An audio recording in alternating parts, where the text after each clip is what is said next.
Assalamualaikum warahmatullahi wabarakatuh. Perkenalkan, nama saya Dwi Nurdaini, nomor NIM saya 2021830. Pada kesempatan kali ini saya akan mempresentasikan hasil saya tentang struktur dan fungsi akar, batang, dan daun pada tumbuhan kangkung. Yang pertama ini merupakan tumbuhan kangkung yang masih muda dan berumur sekitar 3 mingguan yang akan dipanen untuk dijadikan untuk sayuran. Dan yang kedua ini merupakan tumbuhan kangkung yang sudah tua dan berumur sekitar 1 bulanan yang akan dijadikan untuk bibit kangkung.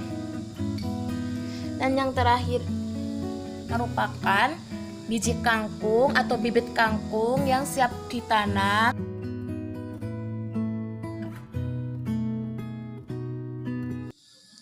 Ciri-ciri kangkung berdasarkan bentuk dan fungsi akar.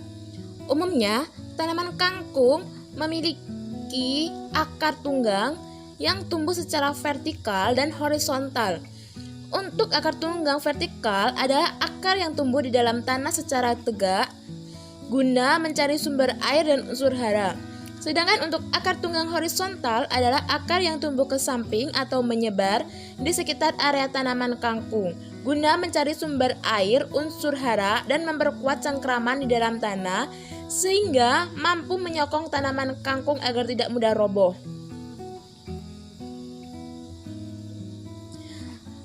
Akar tunggang vertikal akan tumbuh mencapai kedalaman 65-100 cm, sedangkan akar tunggang vertikal mampu tumbuh menyebar sampai 140 cm. Namun, terdapat beberapa jenis akar kangkung yang memiliki panjang kurang atau lebih dari itu. Kenapa? Karena pertumbuhan akar sangat dipengaruhi oleh kesuburan tanaman kangkung itu sendiri. Ciri-ciri kangkung berdasarkan bentuk dan fungsi batang. Bentuk batang kangkung hampir sama dengan bentuk batang tanaman bayam, yaitu bulat memanjang dengan bagian dalam batang berongga serta mengandung banyak air. Umumnya, batang kangkung memiliki warna hijau muda dan hijau tua dengan bagian permukaan yang halus. Setiap batang kangkung terdapat 2 pembuluh, yaitu xilem dan phloem, yang memiliki peran penting dalam proses pemasakan makanan atau fotosintesis. Karena apa? Xilem berfungsi sebagai pengangkut bahan fotosintesis berupa air dan unsur hara.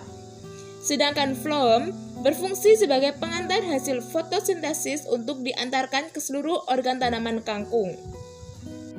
Ciri-ciri kangkung berdasarkan bentuk dan fungsi daun. Secara umum, daun pada tanaman kangkung memiliki bentuk beragam, dari bentuk oval dan mirip dengan gambar waru atau love hati berwarna hijau muda. Daun ini memiliki tulang yang tersusun menyirip dengan bagian tengah sebagai tumpuan dan memiliki tekstur lemas.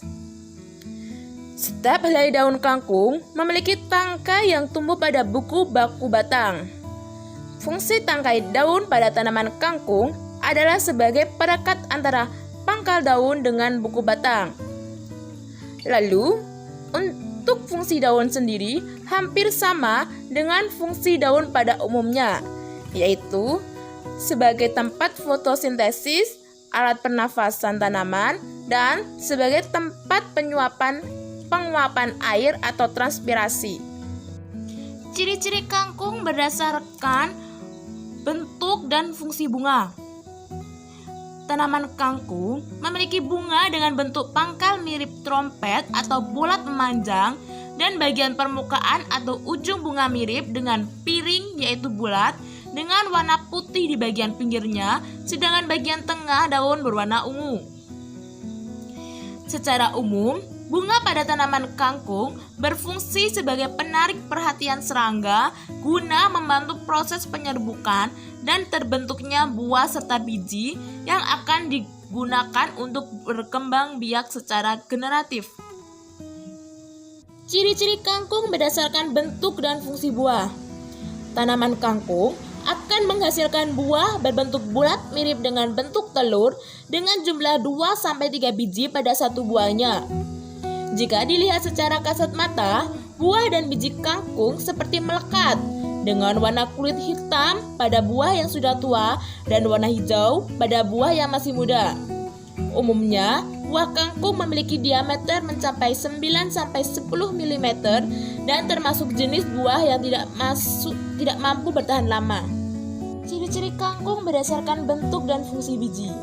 Biasanya, kangkung akan menghasilkan biji dengan bentuk bulat tegak, berwarna coklat kehitaman, dan termaksud dalam tanaman dikotil atau biji berkeping dua.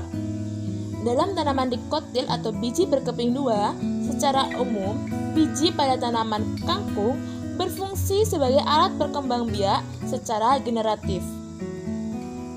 Sekian presentasi dari saya. Bila ada kesalahan, mohon maaf dan wassalamualaikum warahmatullahi wabarakatuh.